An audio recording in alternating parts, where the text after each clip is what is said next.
Hello and welcome to my channel. Today we are going to go over spooky tales. Yep.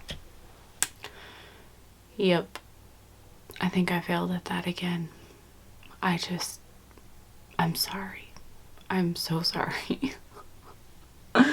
Anyways, today is the Get Ready With Me, my Spooky Tales edition again, just to talk about spooky things that have happened to me. I want to tell you about the house. Well, it wasn't really a house, but it was my house. It was a single trailer, not one with wheels, like in a trailer park kind of thing. Anyways, I was like 18, broke as shit, and I was pregnant.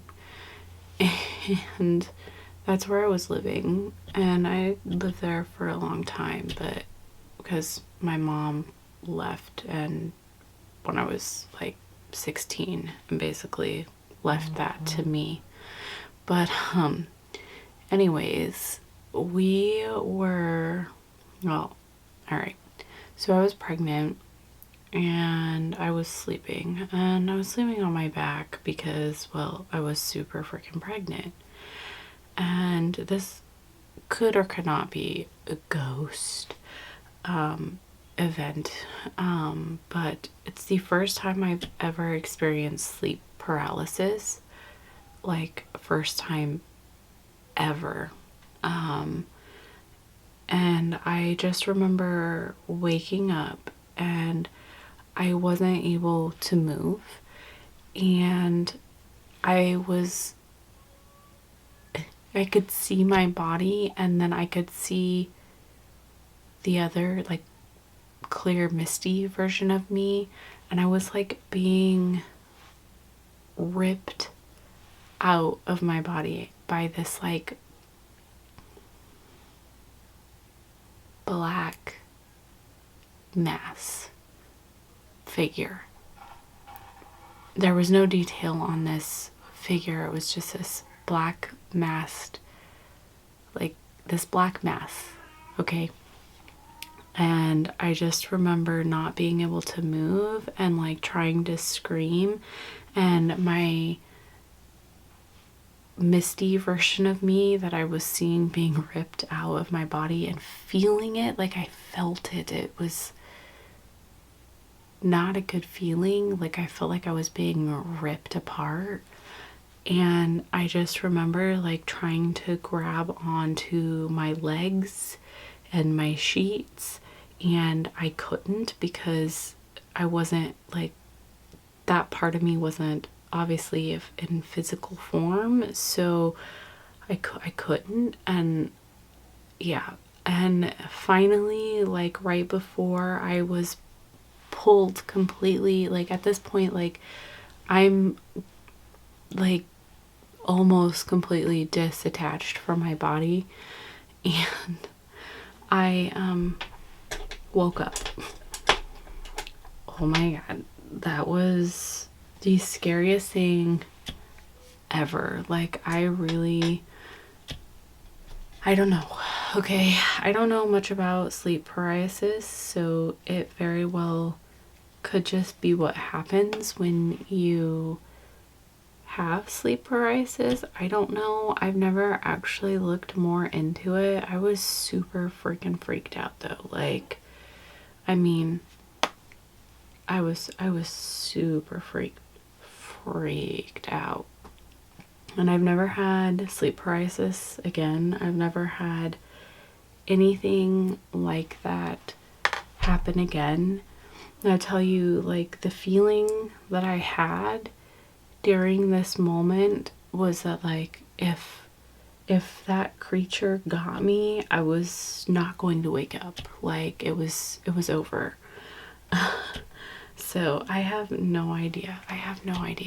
It's fucking weird, I know. Okay, so in that same house, after I had my child, It was a 3-bedroom. It was really spacious actually, considering the type of home it was. But we, I was there at that point alone. When I was younger, I had had roommates and stuff, but then I had gotten rid of roommates and it was just me and my partner, and I was pregnant, and so we made a baby room. And when my baby was like, I co-slept. And I don't care if you believe it's unsafe or whatever, but I co-slept with my children, all 3 of them. But anyways, when my baby got about 6 months old, I was trying to, I don't know, stop co-sleeping. But I've never been into that cry it out method and stuff, and so that didn't work out. But anyways,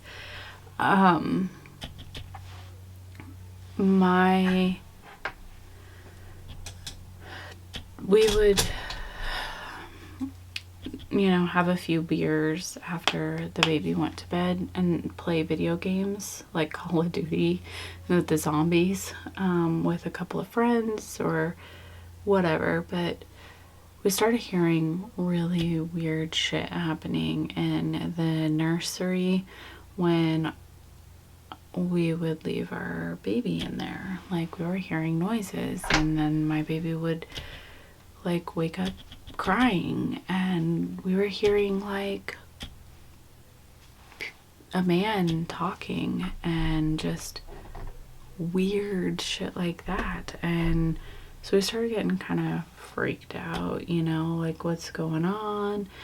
We started having toys go off, and I know that can be like a malfunction or whatever, but when every single toy in the room lights up and starts making noise, I don't know. And we actually had started turning off the toys when our kid wasn't playing with them, because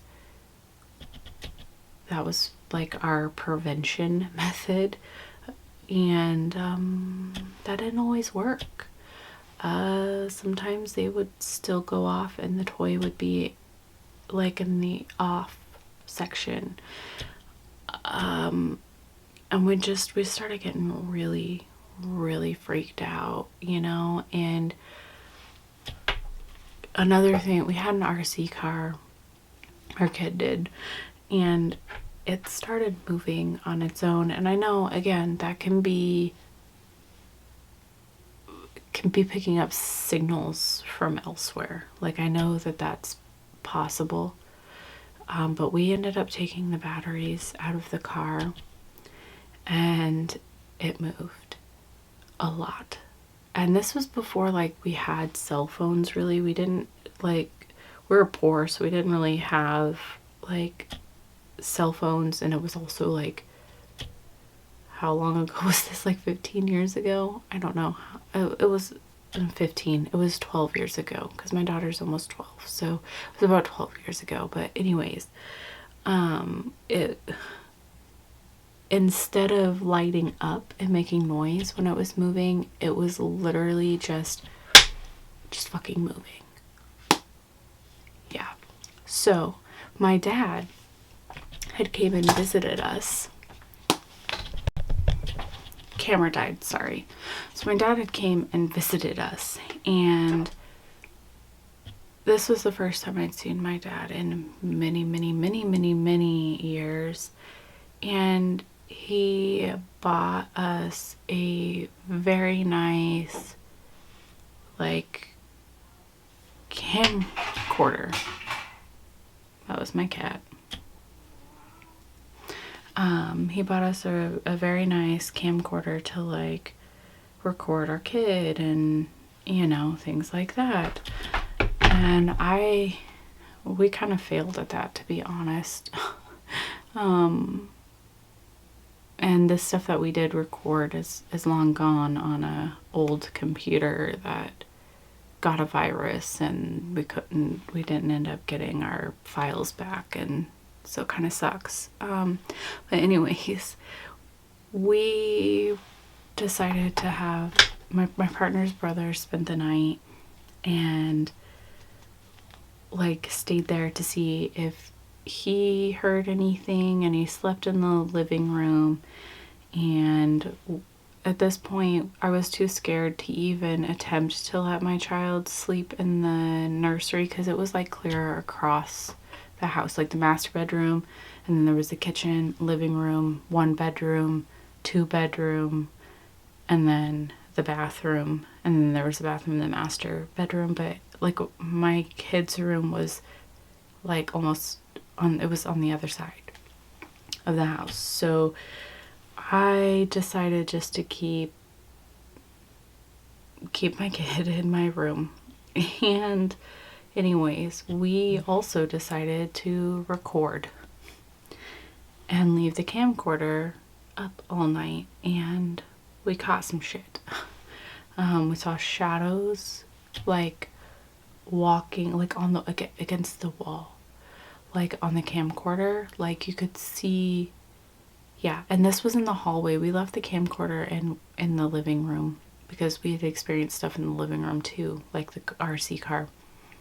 And we had it like facing the hallway, and you could see like this like shadow person walking. And there was, the doors to the bedrooms were closed, so there was no window in the hallway. There was no way that it was, you know, somebody outside or a car or anything like that. It was this man just pacing back and forth. And then, okay, I'm getting real fucking chills, but then we heard a voice, like, it was like kind of disembodied, I guess, you know, but it was like, get out.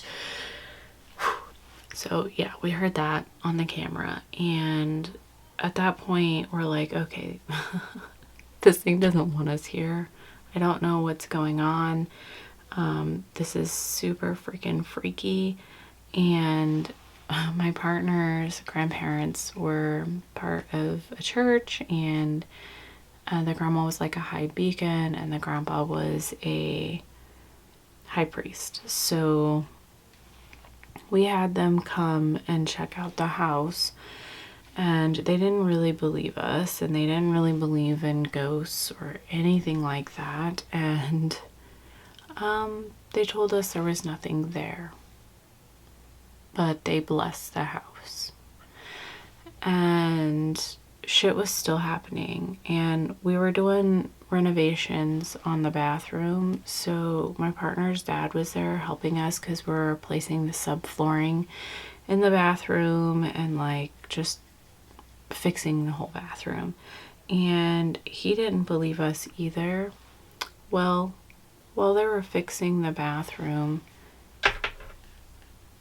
toys started going off, and he's like, didn't think anything, like, oh, that's so scary. But he went and he turned the toys off, and it happened again. And he's like, no, I turned that toy off. And we're like, yeah, that's what we've been telling you guys, and you guys don't believe us. Like, we're not being young and stupid. We're not fucking making this up, dude.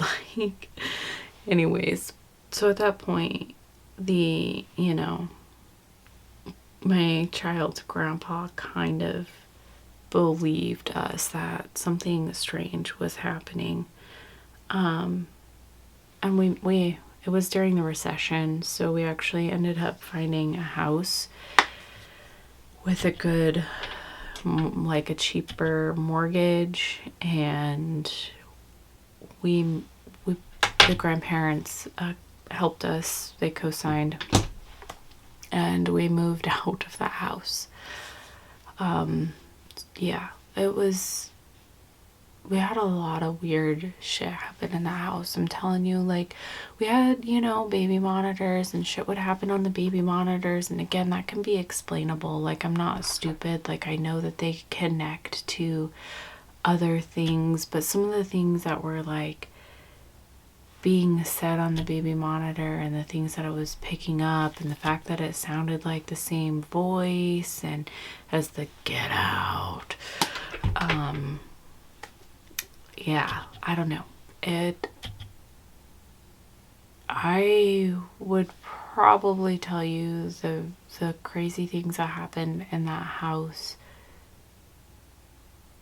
was and is my most terrifying experiences ever, from my sleep paralysis experience to that thing, and the toys and the shadows and the speaking, and that is my most terrifying. Like, I am getting goosebumps. I don't talk about it often. It was scary and it didn't feel right, and I was scared for my child and I was scared for myself and anybody that would be in that house, honestly.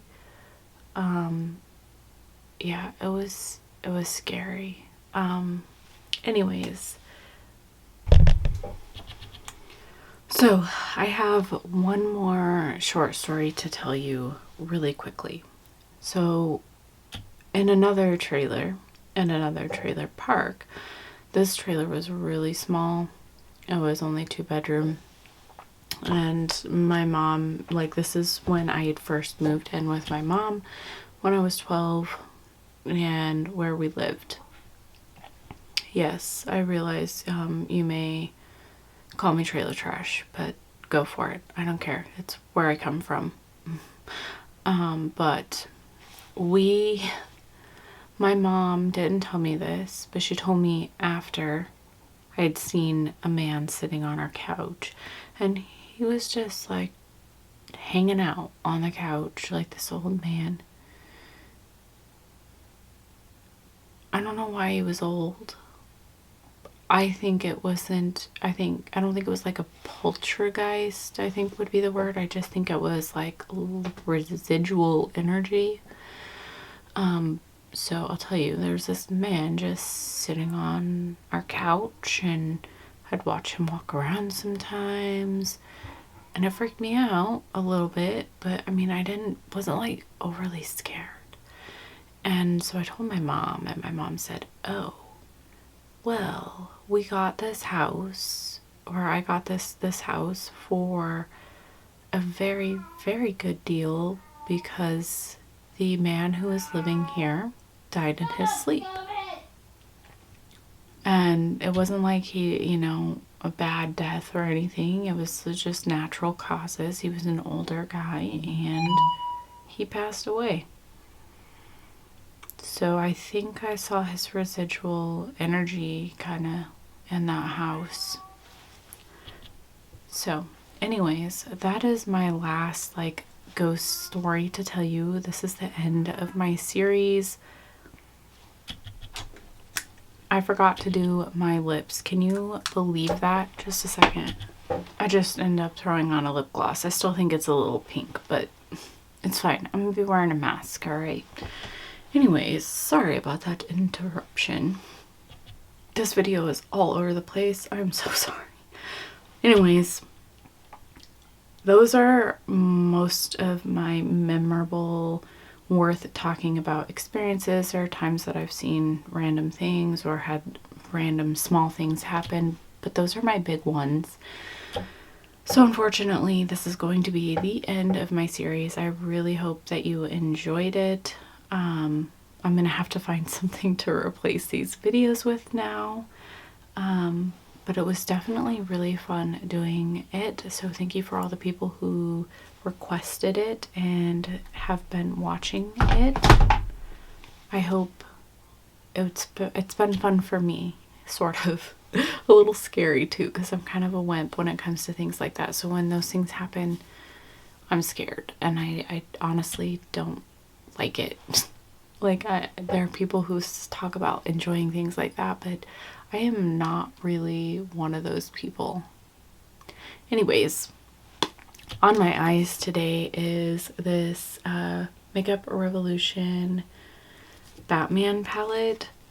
I haven't used it until today. I've had it since it came out. I know that's ridiculous. I'll tell you, the shimmers are really nice. They had trouble picking up with a brush, so I had to use glitter primer, and that fixed the issue. Out of the, 5 shades or 6 shades or how many ever I used, everything performed very nicely. It's a very neutral palette though. And on my waterline, I used Get Paid by ColourPop. Yeah. My highlighter is from Apocalyptic Beauty, Polished Bone. This is one of my favorite highlighters. I think it's really good for pale skin like mine, in my opinion. Anyways, I'm just like rambling and keeping this video going, so I'm just gonna end it now. Thank you. I hope to see you again. Bye.